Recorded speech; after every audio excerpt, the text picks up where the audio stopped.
আপনি কি একটি মজার জিনিস লক্ষ্য করেছেন যে আমাদের সামনে যদি কেউ হাসে তাহলে আমাদের কেন অটোমেটিক্যালি হাসি বেরিয়ে চলে আসে, কিংবা আমাদের বন্ধু কিংবা আশেপাশের কেউ যদি হাসাহাসি করে, আমরা সামনে থাকলে কিন্তু আমরা হাসি থামতে পারি না, আমাদের হাসি অটোমেটিক্যালি বেরিয়ে চলে আসে।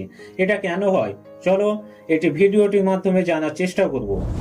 আমাদের মস্তিষ্কে একটি ছোট্ট জিনিস আছে, এর নাম হলো মিরর নিউরন। এটা যেন একটি জাদুর আয়নার মতো কাজ করে। কেউ হাসলে তখন বলে কেউ হাসছে তুইও হাস, মানে কাউরি হাসি দেখে শুনে কিংবা হাসি যদি সামনাসামনি দেখে তাহলে মস্তিষ্ক সেটাকে কপি করে ফেলে।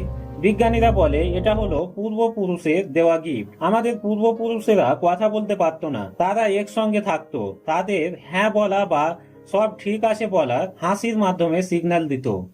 আরেকটা মজার কথা, হাসলে আমাদের শরীরে ডোপামিন নামের একটি খুশির সিগন্যাল তৈরি হয়, তাই একজনের হাসি আরেকজনকে হাসায় আর সবাই মিলে হাসির মেলা বাঁধায়। এরকম ইনফরমেটিভ ভিডিও আপনি যদি পেতে চান তাহলে অবশ্যই চ্যানেলটিকে সাবস্ক্রাইব করে পাশে থাকবেন।